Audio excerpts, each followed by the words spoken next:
Temos a satisfação de termos conosco hoje o Willo Matos, que ele é trabalhador da Federação Espírita Catarinense e principalmente da Sexta URI. A URI é a União Regional dos Espíritas. E que Jesus te abençoe nesta exposição desta noite. Boa noite a todos. Que a paz de nosso Mestre Jesus esteja em nossos corações hoje e sempre. Agradeço novamente aqui, na presença de todos, a oportunidade de estar aqui. É muito bom estar aqui, na paz que existe e que envolve todo esse ambiente aqui. O assunto que a gente escolheu para falar hoje, vamos falar aqui dele por uma meia hora, 40 minutos, está no capítulo 4 do Evangelho segundo o Espiritismo, cujo título é Ninguém poderá ver o reino dos céus se não nascer de novo. Estamos falando da reencarnação, da necessidade de nós fazermos a nossa evolução para que um dia possamos estar no reino dos céus, ou talvez estar com o reino dos céus. Porque o reino dos céus ele não está do lado de fora. A condição de angelitude, a condição de espírito crístico tem que residir dentro de nós. E veja que assim o é porque nosso Mestre amado Jesus, que aqui esteve, não deixou de pertencer ao reino dos céus, não deixou de ser espírito crístico, simplesmente por ter reencarnado aqui em nosso meio, para nos auxiliar. Então essa é uma condição íntima nossa, A evolução não é uma condição que está do lado de fora, mas sim uma condição que está dentro da gente. E a gente precisa construí-la. E aí entra a reencarnação. Por isso que para chegar ao reino dos céus nós precisamos nascer de novo. Nós precisamos passar por esses processos reencarnatórios até que atinjamos a máxima evolução possível a criatura, ou seja, a condição de espíritos crísticos, para então não precisarmos mais dessa condição, a não ser que assim o queiramos, como a imensa bondade de nosso Mestre Jesus permitiu, Então vamos lá, sobre a reencarnação. Enquanto espíritos habitantes ou componentes do reino nominal, nós podemos estar em duas condições, e não mais do que elas, Ou a gente está aqui encarnado, como nós estamos aqui nesse momento, nos enxergando com os olhos da carne, ou na erraticidade, que é o momento em que estamos no plano espiritual, no mundo espiritual, como também aqui estão irmãos nossos nesse momento, e que nós não conseguimos enxergar, salvo alguém que tenha evidência, Mas aqui nesse salão estamos nós encarnados e estamos desencarnados também. Mas não existe outra condição na qual possamos estar. Ou estamos na erraticidade, ou estamos encarnados. Não tem como ficar preso no meio, pode ficar tranquilo, gente. Então nós temos uma vida só, não temos diversas vidas, Nós temos uma vida só, diversas existências, que é esse processo de ir e vir, no qual nós vamos aprendendo nesta escola chamada, nesse momento Terra, nessa existência. Por ora habitamos o planeta Terra, mas com certeza já habitamos outros locais, porque não somos nativos daqui, e também habitaremos outros mundos, se necessário for, porque conforme está no capítulo 3º de O Evangelho segundo o Espiritismo, há muitas moradas na casa de meu Pai, quer dizer, todos os orbes são habitados, Não existe nada de inútil na obra do nosso Pai, não tem uma rocha, um pedaço de terra rodando nesse universo que não tem uma utilidade, Então vamos lá. Sobre o objetivo da reencarnação, por que a gente reencarna? Kardec, em O Livro dos Espíritos, na questão 132, ele pergunta aos espíritos, qual o objetivo da encarnação dos espíritos? Por que a gente reencarna? Reencarnamos para evoluir. Tá certo, reencarnamos para evoluir, mas a doutrina espírita, não nos esqueçamos, é uma doutrina de compreender. A gente precisa entender o que é se evoluir, porque senão fica muito vago. É fato e é certo, absolutamente correto. Reencarnamos para evoluir, mas como evoluímos? E é isso que a gente precisa entender, que a gente vai tentar entender aqui de forma rápida como funciona esse processo.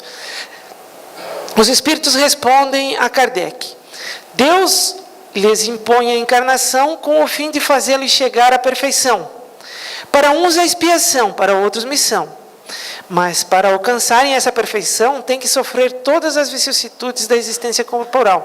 Nisso é que está a expiação. Para a gente chegar à condição de espírito crístico, que é o que está escrito aí, nós vamos ter que passar por esse processo reencarnatório. Porque nós temos que vivenciar diante das leis de Deus Tudo que é necessário para o nosso aprendizado, porque veja, um espírito como Cristo Jesus, que há 4,5 bilhões de anos já era um espírito crístico, que auxiliou no processo de elaboração, de criação do planeta Terra. Imagine a condição e o conhecimento de um espírito desse. E como milagre não existe, né? Já falamos sobre isso aqui no sábado, né? Milagre não existe, né? É preciso que se siga as leis, é preciso que se aprenda como fazer isso tudo, é preciso que nesse momento se reencarne para aprender tudo isso, né? Visa ainda outro fim a encarnação, o de pôr o espírito em condições de suportar a parte que lhe toca na obra da criação. Como falei, nada é inútil na criação. Todos nós somos úteis, todos nós temos algo a fazer aqui, por nós mesmos e pela coletividade. E nós precisamos compreender o que é que nós estamos fazendo aqui e qual é a parte que nos cabe nesse processo todo. De uma forma muito simplista aqui, é como se fosse um grande quebra-cabeça e nós fizéssemos parte desse quebra-cabeça, fôssemos peças desse quebra-cabeça. E para que esse quebra-cabeça esteja completo, é preciso que todas as peças estejam ali. Então nós precisamos entender, enquanto peças desse quebra-cabeça, qual é a nossa parte, para compor esse todo, né? E a reencarnação serve para isso também, para que a gente adquira o discernimento da individualidade. Nós tenhamos consciência da nossa individualidade e do que é que nós fazemos aqui. E para executá-la é que em cada mundo toma o espírito um instrumento de harmonia com a matéria essencial desse mundo, a fim de aí cumprir daquele ponto de vista as ordens de Deus. É assim que, concorrendo para a obra geral, ele próprio se adianta. Eu falei que todos os orbes são habitados, que existe reencarnação em todos os orbes, né? Mas, poxa, como é que a gente não pode ver gente lá no outro planeta? Porque em cada mundo toma o espírito um instrumento de harmonia com a matéria essencial desse mundo, tá? Nossos olhos carnais aqui são extremamente, nossas lentes mais apuradas, nossos melhores telescópios e microscópios ainda não são nada para conseguir enxergar o todo que nos cerca.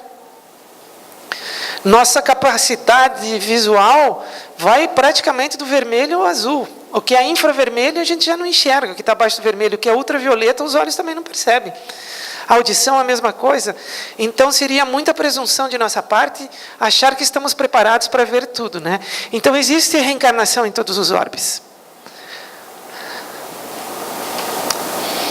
Em A Gênese tem um texto que eu gosto muito, está sempre marcado lá para mim ler, principalmente quando a gente começa a pensar que é o tal, né? Aí a gente vai lá e lê esse trechinho que diz o seguinte, né? Espera aí, se eu tenho que aprender, se eu tenho que reencarnar para evoluir, se eu tenho que reencarnar para aprender, eu preciso entender, como eu falei, como isso funciona. E aí lá em A Gênese, de uma forma muito simplificada e muito fácil de entender, está escrito o seguinte: o que Deus permite que seus mensageiros lhe digam, para nós homens, né? E aliás, o próprio homem pode deduzir do princípio da soberana justiça, questão 13, de O Livro dos Espíritos, os atributos da divindade. Deus é soberanamente justo e bom. Inteligência suprema do universo, criadora de todas as coisas, questão 1 de O Livro dos Espíritos. Então, a soberana justiça permite que a gente entenda que é atributo essencial da divindade, que todos procedem do mesmo ponto de partida. Todos nós fomos criados princípios inteligentes e partimos do mesmo ponto de partida. Ninguém, poxa, aquele ali eu gostei mais. Deus vai olhar assim, não, eu gostei mais daquele ali. Ele começa ali na frente. O hilo, não gostei muito do hilo, o hilo começa mais lá atrás. Não, não é assim. Então não seria Deus, né? Não seria soberanamente justo e bom. Todos nós partimos do mesmo ponto de partida. Todos são criados simples e ignorantes, com igual aptidão para progredir pelas suas atividades individuais. Todos nós somos criados simples e ignorantes, não no sentido pejorativo, ignorante no sentido de desprovido de conhecimento, mas que progridamos pelas nossas atividades individuais. Aí começa a questão.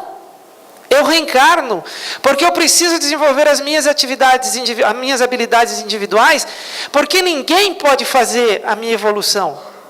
Eu não posso fazer evolução dos meus filhos, dos meus pais, dos meus amigos, dos meus irmãos. Nem eles podem fazer a minha. Está escrito ali, ó. São atividades individuais. Então não adianta nada eu fazer alguma coisa pelo outro. Não é isso que eu estou dizendo. A gente até pode aconselhar o outro, olha, Ilo, procure por aqui, procure por ali. Mas a decisão de acatar esse conselho é meu. Então, as minhas atividades individuais, no processo reencarnatório, no processo de aprendizados, vai fazer com que eu evolua. Que todos atingirão o grau máximo da perfeição com os seus esforços pessoais. De novo, chamando para a pessoalidade, né? Mas que todos nós seremos um dia espíritos crísticos. É da lei de nosso Pai o progresso. Todos atingiremos a evolução máxima possível à criatura, mas com nossos esforços pessoais. Que todos, sendo filhos do mesmo Pai, são objeto de igual solicitude. Ninguém vai ser privilegiado. As oportunidades que um recebe, o outro recebe também. Mas depende das atividades individuais e dos esforços pessoais, trabalhar mais ou menos, mais rápido ou menos rápido pela evolução na encarnação. Que nenhum é mais favorecido ou melhor dotado do que os outros, nem dispensado do trabalho imposto aos demais para atingirem a meta. Quer dizer, todos nós vamos ter que passar por esse processo de idas e vindas, e de trabalho, de processo reencarnatório, para atingirmos o grau máximo da evolução, para sermos espíritos crísticos. O Cristo Jesus passou por isso? Passou. Porque não há nenhum privilegiado. Se ele foi mais rápido, mais lento, não sei. Até o que importa é a lição que ele nos deixou, né? A velocidade que ele foi ou deixou de ir, não importa. O que importa é a lição que ele nos deixa e o aprendizado que ele vem nos trazer. Mas todos nós passamos por esse processo. E como acontece isso tudo, né? Porque é muito bonito dizer que fomos lançados no rio da evolução a partir das mãos do Criador para que fizéssemos a nossa evolução do átomo até o arcanjo. Eu acho linda essa fala, mas ela precisa ser compreendida, porque enquanto ela ficar estampada numa parede bonitinha, ela não nos serve muito. Nós precisamos compreender e praticar o que está lá. Então, como é que funciona essa evolução? Nós começamos, enquanto princípio inteligente, simples e ignorantes, o nosso processo evolutivo no reino mineral, depois vamos para o reino vegetal, para o reino animal, e daí adentramos ao reino nominal, que é onde estamos hoje. E em cada processo desse, a gente aprende alguma coisa, né, necessária para a nossa evolução. Depois tem 3 pontinhos, e daí a gente chega lá ao arcanjo, né? Tem 3 pontinhos por 2 motivos muito simples. O primeiro é porque vai demorar muito para a gente chegar lá ainda, né? Estamos muito longe ainda da angelitude, né, da cristandade, e porque existe outros reinos que nós não conhecemos, entre o reino nominal e o reino dos espíritos crísticos. Isso está em A Gênese, tá? Não estou inventando isso. E aí o que acontece? Tem um autor que fala o seguinte, eu vou ler aqui. Esse Ouspensky, no livro Psicologia da Evolução Possível ao Homem, na primeira conferência, ele não é autor espírita, mas eu ousei trazer aqui o texto dele, porque Joana de Ângeles, Espíritos, cita o nome dele, e também Divaldo Pereira Franco cita o nome dele. Então eu ousei trazer aqui. E ele diz o seguinte, que está perfeitamente alinhado à doutrina espírita. Nossa ideia fundamental é a de que o homem, tal como o conhecemos, não é um ser acabado. Nós não estamos prontos ainda, é verdade, estamos nos fazendo através do processo reencarnatório. A natureza o desenvolve até certo ponto e logo o abandona, deixando-o prosseguir em seu desenvolvimento por seus próprios esforços e sua própria iniciativa. O que ele está dizendo aqui? Enquanto a gente está lá nos outros reinos, até o reino animal, a natureza vai nos empurrando, não é verdade? O passarinho não precisa pensar muito, tem alimento à disposição. O cachorrinho não precisa fazer o seu desenvolvimento espiritual. O gato da mesma forma, o cavalo. Então a natureza vai levando ele de alguma forma. Ele faz o seu desenvolvimento espiritual, não é isso que eu estou dizendo, tá? Ele faz o seu desenvolvimento espiritual. Mas ele não vem numa palestra pública, ele não vai num curso de estudo, né? O que Ouspensky está querendo dizer ali é o seguinte, a partir que adentramos ao reino hominal, nós passamos a ter que andar com as nossas próprias pernas. Se eu quiser vir aqui, eu vou ter que caminhar com as minhas pernas e fazer as minhas escolhas. Porque quando nós adentramos o reino hominal, iniciamos os ciclos de reencarnação enquanto seres humanos, brota em nós a razão, que é o que nos diferencia, entre outras coisas, é o que nos diferencia do animal. O animal não tem discernimento da sua individualidade. Nós temos. E eu digo que brota a razão, porque quando a gente adentra o reino nominal, nos mundos mais primitivos, nós somos como os homens das cavernas que já habitaram a terra aqui no passado, né? Estávamos mais próximos do animal do que da condição que estamos hoje. Mas brota a razão, porque se a gente pegar, por exemplo, um pinhão, né? A gente olha para aquilo que o pinhão é a semente do pinheiro, em potencial, naquela coisinha de nada na nossa mão, tem uma árvore de 40 metros, 30, 40 metros, né? Que não vai mais caber na nossa mão. Então, quando a gente adentra o reino nominal, também tem uma sementinha chamada razão na nossa mão que vai se desenvolver. E esse processo de desenvolvimento da razão, ele vai acontecer em processos, ele vai acontecer na atividade reencarnatória. Quando a gente vai reencarnando e vai voltando lá para a erraticidade, vai fazendo esse ciclo, vai crescendo em nós a nossa bagagem. E qual é a bagagem do ser humano? Quando a gente desencarna, vai para o plano espiritual e depois volta, a gente não leva o relógio, o computador, o carro, né? Como diz um amigo meu, nunca vi caminhão de mudança seguir enterro, né? Então a gente não vai levar isso. O que a gente vai levar conosco é a nossa bagagem espiritual. E o que é a nossa bagagem espiritual? Conforme está em o Evangelho segundo o Espiritismo, a nossa bagagem espiritual é a inteligência, o conhecimento e os valores morais. É isso que levamos de uma existência para outra. Isso vai crescendo, e à medida que isso cresce a nossa razão e a nossa capacidade de interpretar e avaliar o mundo que nos cerca e passar a tomar decisões melhores. Porque à medida que a razão cresce, nós vamos para outro, isso é da lei de nosso Pai, tá, gente? Nós vamos para outro capítulo da lei, que é o livre-arbítrio. A razão cresce e nós vamos podendo tomar mais ou menos decisões, né? Que é o nosso livre-arbítrio, a capacidade que nós temos de fazer escolha, a oportunidade e a capacidade que nós temos de fazer escolhas. Agora, o livre-arbítrio está muito vinculado à questão da razão. Veja naquele quadrado que está ali, que está difícil de ler para quem está lá atrás, aquele quadrado não, aquele desenho que está ali, né? Ele tem um traço no meio, no lado de cima está o determinismo e no lado de baixo está o livre-arbítrio. O vértice inferior esquerdo ali, o primeiro cantinho lá de baixo, é o momento que a gente adentra o reino nominal. E o último cantinho lá onde segue a linha, o vértice superior direito, é o momento em que a gente chega à condição de espíritos crísticos. E veja que o que vai mudando é o determinismo e o livre-arbítrio. No começo, a nossa capacidade de escolha é muito pequena. A gente não pode escolher quase nada para não botar os pés pelas mãos.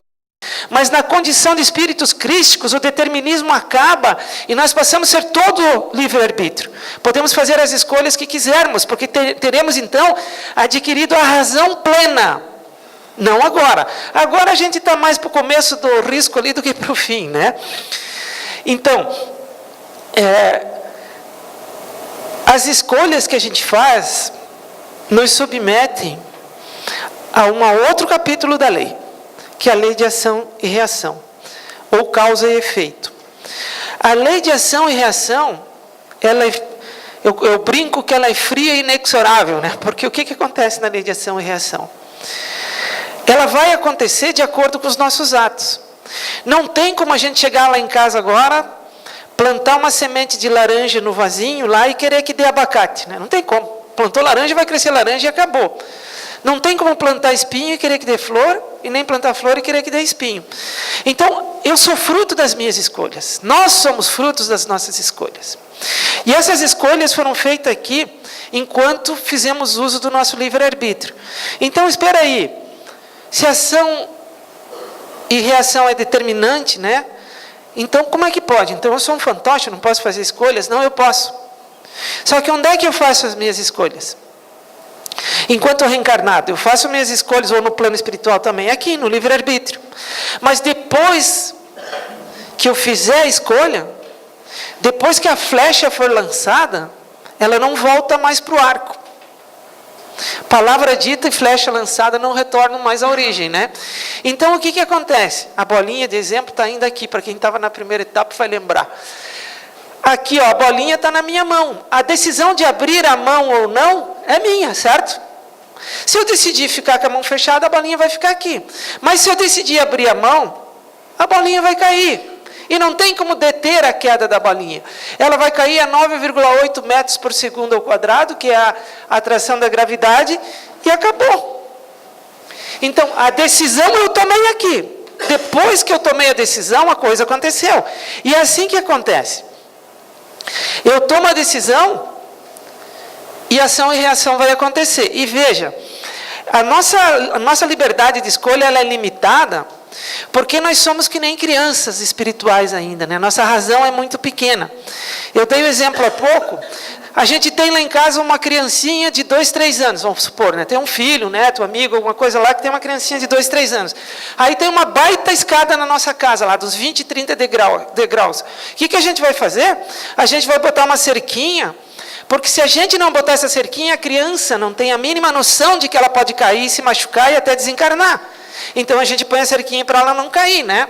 Então, como a nossa razão ainda é muito pequena, como a da criança, os espíritos põem um monte de cerquinhas espirituais à nossa volta, para que a gente não despenque nas escadas da vida e acabe seguindo por caminhos errados. Por isso que a nossa liberdade de escolha ainda não é total, ela ainda é bastante limitada, porque nós vamos ter que colher os frutos do que plantamos. E se nós tivéssemos liberdade plena, talvez esses frutos fossem tão amargos que nós tivéssemos dificuldade de colhê-los. Por isso que nosso Pai não dá fardos mais pesados do que nossos ombros podem carregar. Veja que tudo se encadeia nas leis de nosso Pai. E aí, a ação e reação nos leva para o assunto do dia. Aonde é que eu vou sofrer as consequências dos meus atos pretéritos? Na reencarnação.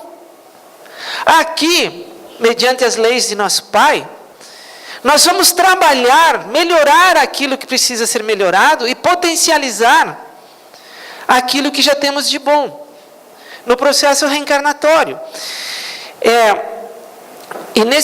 Veja, a lei de nosso Pai ela é tão perfeita que ela nos submete neste momento, enquanto encarnados ainda num planeta de segunda categoria, já vamos falar disso, ele nos submete ao esquecimento do passado.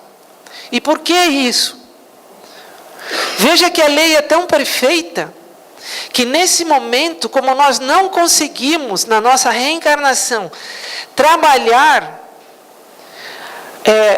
os desagravos, os problemas que nós temos com o nosso próximo, se nós nos lembrarmos do que aconteceu no passado, nosso Pai não permite que isso aconteça. Ele limita, né, no determinismo ali, a nossa capacidade de relembrar do passado. Nós temos uma intuição do passado, mas nós não temos plena lembrança. Porque imagine assim, eu estou lá com meu colega de trabalho, sentado do lado dele, que legal, fui eu que te surrei na vida anterior, que legal, agora somos amigos. Não, a gente não é assim.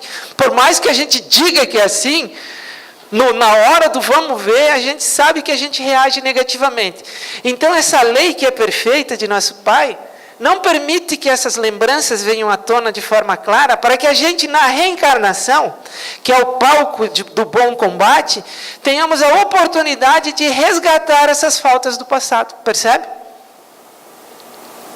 E aonde que isso tudo acontece? Bom, se a gente vai reencarnar, e se todos os mundos são habitados, há de ter condições diferentes para o reencarne. Antes disso, aqui esqueci que tem um textinho aqui, né? Esse texto está no livro de Joana de Ângeles, psicografado por Divaldo Pereira Franco, que se chama Jesus e o Evangelho à luz da psicologia profunda.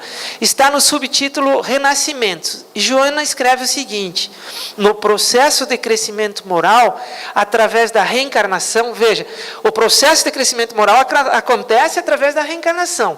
O ser aprimora os conteúdos íntimos, lapidando as arestas e libertando-se das várias camadas de inferioridade por onde transitou ao longo da jornada evolutiva, quando se foi despindo dos condicionamentos e impulsos para alcançar a consciência da razão e do discernimento, antegozando o período futuro da intuição ou integração na consciência cósmica. Joana escreve, é bem legal ler Joana, ela escreve difícil às vezes assim, mas é interessante entender o que ela está dizendo aqui.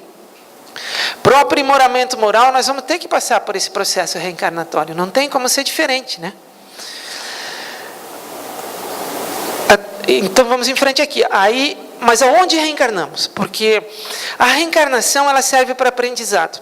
Se ela serve para aprendizado, é uma matrícula numa escola, certo? E se nós vamos nos matricular numa escola, nós temos que nos matricular numa escola que seja apropriada à nossa condição de conhecimento. Adianta pegar uma criança que acabou de terminar o 1º ano de idade e colocar ela para aprender equação diferencial integral na faculdade de engenharia? Não. Ela vai incomodar todo mundo que está lá e não vai aprender nada, não é assim? Da mesma forma, nós espíritos temos que reencarnar e estar matriculados no grau, na escola adequada para o nosso aprendizado. Eu gostaria, como espírito, de estar encarnado no mundo ditoso? Não tenho a mínima dúvida. Eu gostaria de estar no mundo ditoso. Mas, primeiro, não ia existir lá as ferramentas necessárias para a minha evolução, eu ia parar. E eu ia incomodar todo mundo que está lá com a minha inferioridade, percebe? Então, o melhor lugar para mim nesse momento é estar reencarnado aqui nessa terra. Então, nós temos que agradecer, né, e compreender a necessidade de nós estarmos reencarnados aqui.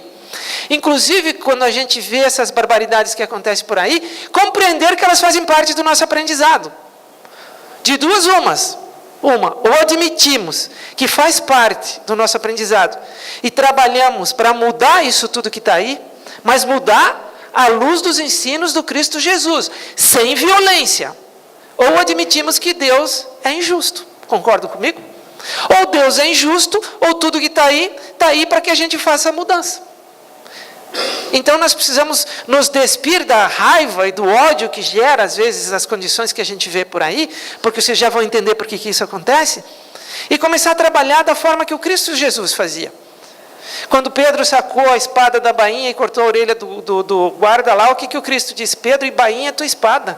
E ainda arrumou a orelha dele, porque a obra do Cristo é obra de amor e não de ódio.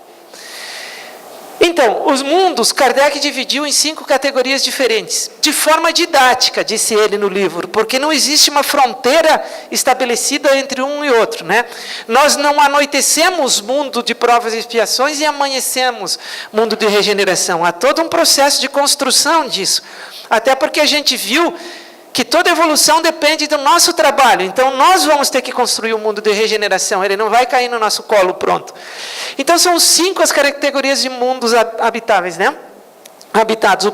O primeiro são os mundos primitivos, que são dedicados às primeiras encarnações como homens. Os princípios inteligentes passam a ser espíritos, então reencarnam nesses planetas. Como a Terra já foi um dia, quando aqui habitavam o homem de Neandertal, os homens das cavernas, né? Hoje já não é mais assim, mas o mundo primitivo é assim. Depois vinha o mundo de provas e expiações, que é a nossa terra, que hoje é um mundo de provas e expiações, que está entrando no mundo de regeneração. Mas a característica dos mundos de provas e expiações é o predomínio do mal sobre o bem. Por isso explica muito o que está acontecendo. Porém, é necessário para o nosso aprendizado. Mas nós habitamos um mundo de provas e expiações que está entrando no mundo de regeneração. Depois vem o mundo de regeneração, que é onde a gente vai unir forças para seguir a nossa jornada. Depois vem o mundo dos ditosos, onde prevalece o bem sobre o mal. Ainda existe o mal, porém o mal que existe no mundo ditoso não é um mundo tão mal quanto o mal do nosso planeta aqui, né? Não é da forma como a gente imagina aqui.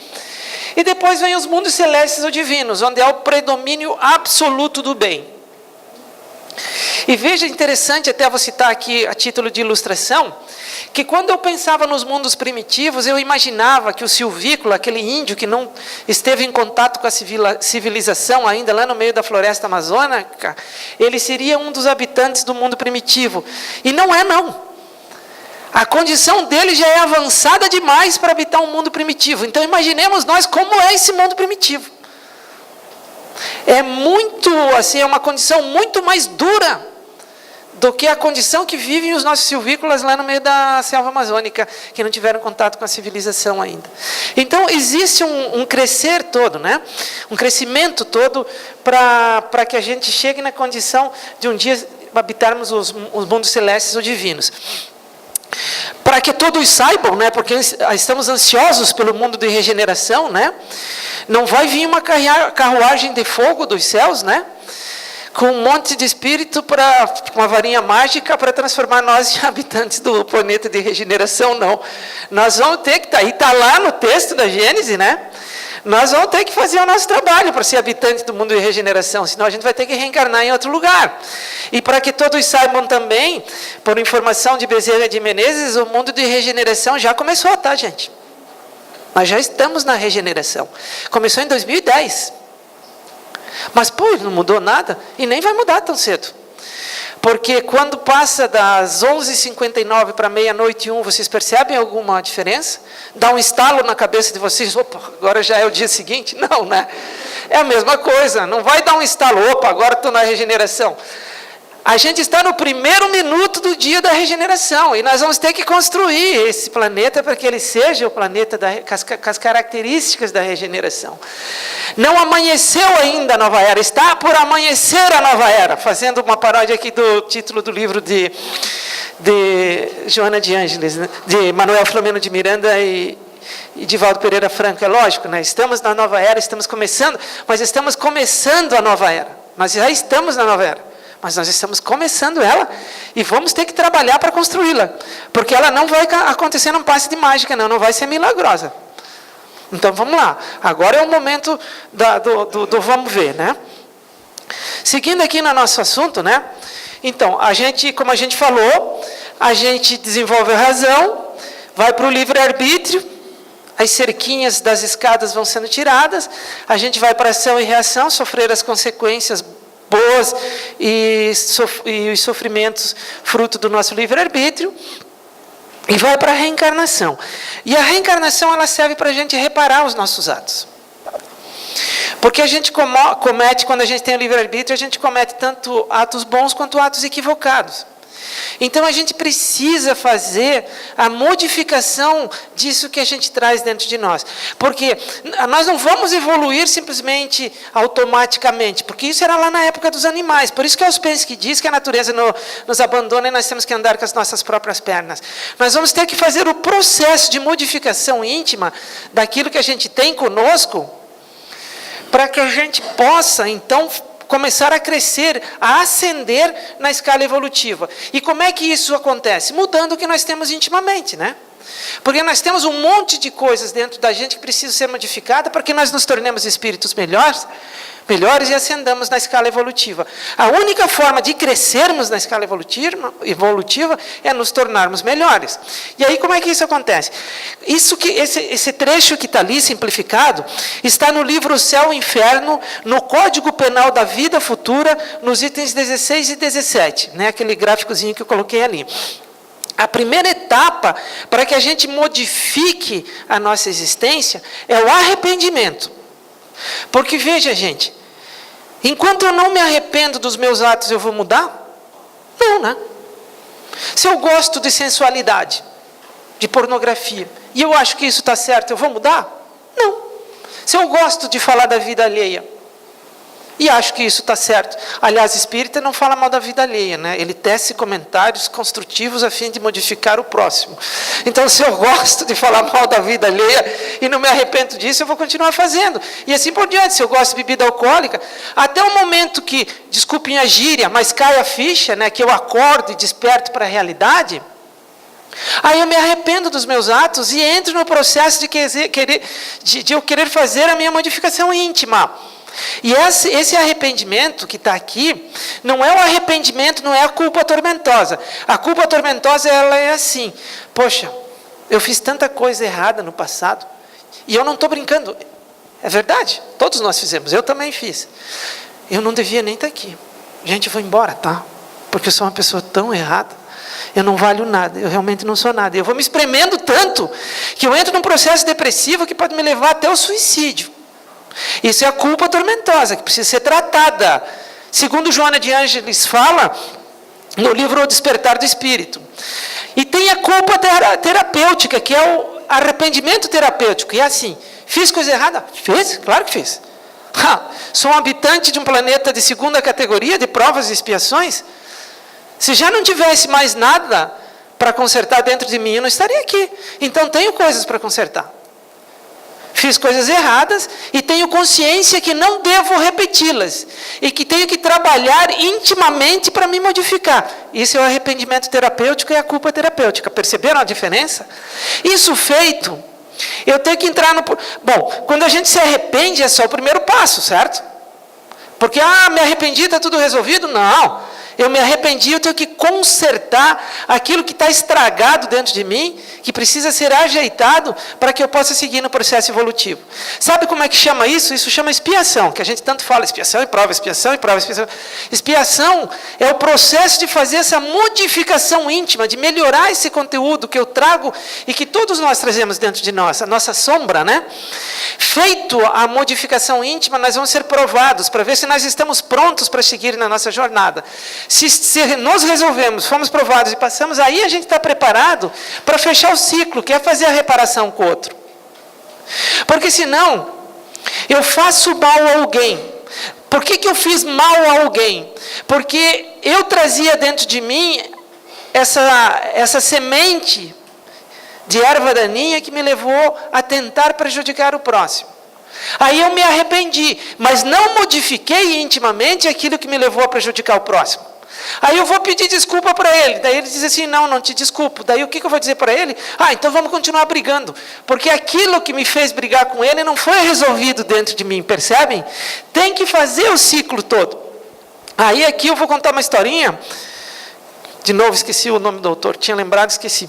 É um senhor que foi fazer, que ele faz parte lá da FEB, ele foi fazer uma palestra para a gente lá em Joinville, no café palestra lá. E aí ele contou uma história que é assim, o cidadão estava no auge da sua vida, tinha uma boa condição, tanto material quanto espiritual, estava vivendo, gostava muito da sua esposa, a esposa gostava muito dele, 2 filhinhos maravilhosos, uma família bem legal. Aí um amigo dele, que morava lá no outro extremo do país, disse que viria visitá-lo e que viria para a cidade dele, porque ele morava num grande centro, para procurar trabalho, para fazer alguma atividade. E aí ele disse, não, então fique na minha casa por uns tempos. Chegando lá, ele se apaixonou pela esposa desse amigo, né? E tramou um plano lá para assassinar esse amigo a fim de ficar com a família dele. E pôs em prática e aconteceu. Assassinou o amigo foi revoltadíssimo para o plano espiritual, e ele ficou ali com a família do cidadão, né? E depois ele desencarnou também, obviamente, né? Chegou num estado deplorável no plano espiritual, foi socorrido pelos espíritos, ambos, porque todos nós recebemos socorro, ambos foram socorridos, mas esse que causou o problema, que causou o assassinato, ele frequentou as escolas lá no plano espiritual e disse, poxa, eu errei, né? Eu me arrependo, e realmente ele teve um arrependimento terapêutico e disse, vou lá pedir desculpas para o meu amigo. E foi lá pedir desculpa, e daí o amigo disse, não, como assim? Estava no auge da minha vida, estava tudo bem comigo, e tu vem me pedir desculpa? Não te desculpo. Aí ele voltou lá para o mentor dele e disse, precisamos fazer alguma coisa por ele, porque ele não me desculpa. Veja só, né? Nossa prepotência, nosso orgulho, né? Aí o mentor disse, tá bom, vamos ver o que a gente pode fazer, você vai reencarnar. Aí esse que cometeu o crime reencarnou. Aí estava no auge da sua vida, engenheiro civil, fazendo uma obra bacana, um prédio enorme lá e tal. Aí ele foi visitar a obra, ele tinha uma esposa que ele amava, a esposa amava ele, 2 filhinhos que ele adorava, a mesma situação anterior e tal, tudo certo. Ele foi visitar a obra, colocou capacete, óculos, tudo que precisava botar, mas tinha um vergalhão de pé lá, ele caiu em cima do vergalhão e desencarnou. Veja que ele matou o outro com um tiro com um metal, e pelo metal ele também desencarnou. Chegou no plano espiritual revoltadíssimo, né? Mas como que eu vou desencarnar? Eu tinha minha esposa e meus filhos, estava tudo bem na minha vida, e daí eu desencarnei. Daí o mentor espiritual deu um sorrisinho e disse, agora tu pode pedir desculpa para o outro, porque agora tu compreende a dor dele. Percebe por que a gente não pode pular do arrependimento para a reparação, que a gente tem que fazer o processo expiatório e probatório, para que nós nos modifiquemos intimamente, para fechar o ciclo. Nesse momento que se fecha o ciclo, aí a ferida está estancada, e isso a gente não vai mais precisar expiar. Ok? Para finalizar, os tipos de reencarnação.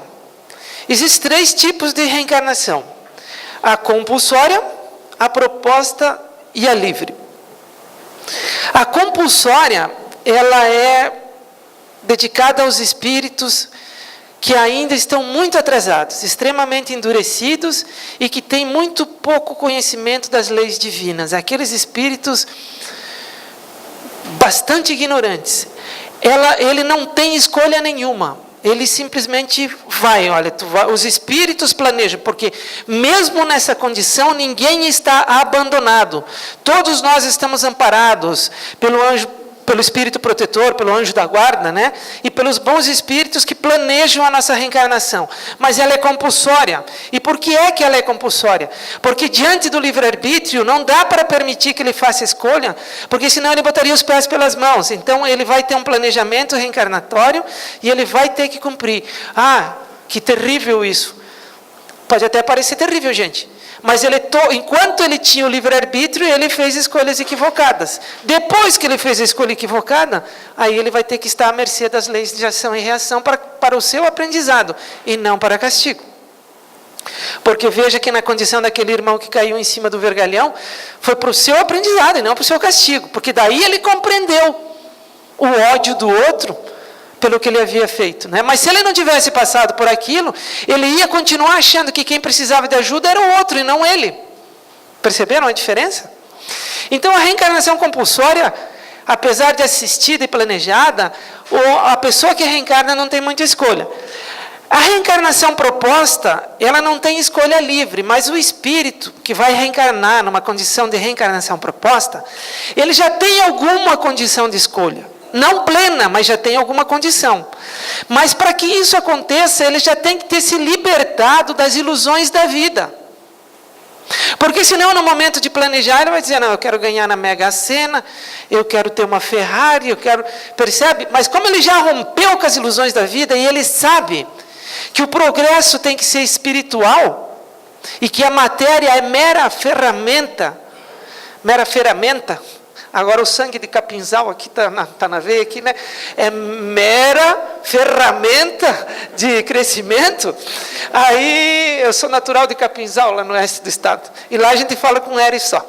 Mas então, ele vai entender que a matéria é mera ferramenta, aí então ele vai saber fazer a escolha certa. Só, mas por que a escolha não é 100% livre? Porque senão assim, ele vai, nos livros do André Luiz falam sobre esse tipo de reencarnação. Aí o cidadão está lá, não, na próxima existência eu quero resolver isso.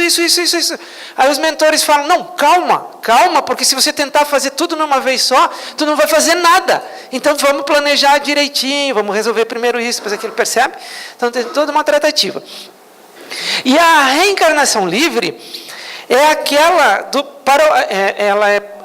quem tem o direito de ter a reencarnação livre são aqueles espíritos missionários, aqueles que já têm quase tudo resolvido, precisam reencarnar ainda, mas não tem tudo resolvido, mas eles vão saber fazer escolhas corretas, porque eles vêm em missão, não importa se ele vai ser queimado, pregado numa cruz, o que vai acontecer? Ele vai reencarnar aqui numa missão, e ele vai cumprir a missão dele. Kardec, Chico Xavier, essa turma toda, né? Não é o caso do Cristo, tá? Quando eu falei empregado na cruz, não confunda as coisas. O Cristo já havia atingido a máxima evolução possível à criatura e não tinha mais necessidade de reencarnar, e reencarnou por causa da sua imensa bondade, do seu imenso amor pela gente, tá? Então, gente, por hoje era isso, né? Espero que tenha sido compreensível. E tudo o que eu falei, eu tirei desses livros aqui. Porque se fosse falar por mim mesmo, não ia sair muita coisa. Só faltou um aqui, que é o Despertar do Espírito, de Joana de Ângeles, que versa sobre a culpa tormentosa e a culpa terapêutica. Mas senão a gente tirou tudo daí. Obrigado pela paciência de me ouvir.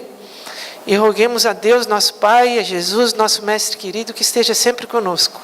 E que nos permita sempre ter a oportunidade de trabalhar, seja no que for, para que nós possamos continuar a fazer o nosso crescimento.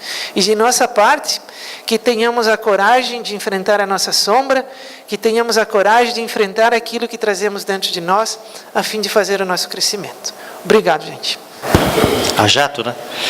Porque a matéria é tão extensa que foi realmente essa síntese bastante interessante para que nós possamos fazer uma boa reflexão na semana. E cada um pergunta, como é que foi a nossa encarnação? Foi compulsória, ou foi planejada, ou foi colaborada? Cada um sabe a sua resposta pela forma como está vivendo nesta terra. Mas dizem os espíritos que quase tudo foi compulsório na nossa vida. Bom.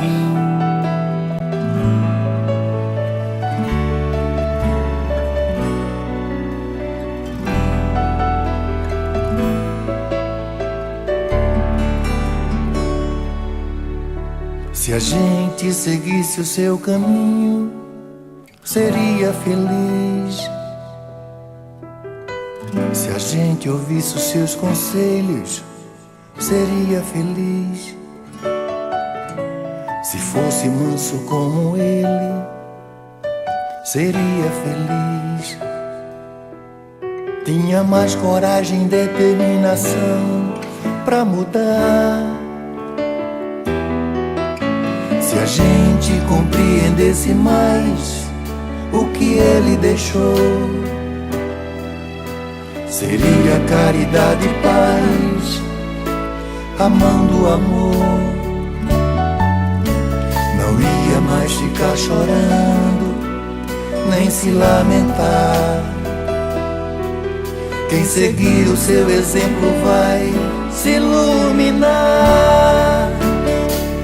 Quando acusados ou amor, caluniados ou perdão, quando traídos ou a luz do coração, quando atacado ele sorriu, elogiado ele nem viu. Meu irmão Chico, nossa eterna gratidão. Quando acusados ou amor, caluniados ou perdão, quando traídos ou a luz do coração, quando atacado ele sorriu, elogiado ele nem viu. Meu irmão Chico, nossa eterna gratidão. Se a gente seguisse o seu caminho, seria feliz. Se a gente ouvisse os seus conselhos, seria feliz. Se fosse manso como ele, seria feliz. Tinha mais coragem e determinação pra mudar. Se a gente compreendesse mais o que ele deixou, seria caridade e paz, amando o amor. Não ia mais ficar chorando, nem se lamentar. Quem seguir o seu exemplo vai se iluminar. Quando acusados ou amor, caluniados ou perdão, quando traídos ou a luz do coração, quando atacado ele sorriu, elogiado ele nem viu. Meu irmão Chico, nossa eterna gratidão. Quando acusados ou amor, caluniados ou perdão, quando traídos ou a luz do coração, quando atacado ele sorriu, elogiado ele nem viu. Meu irmão Chico, nossa eterna gratidão.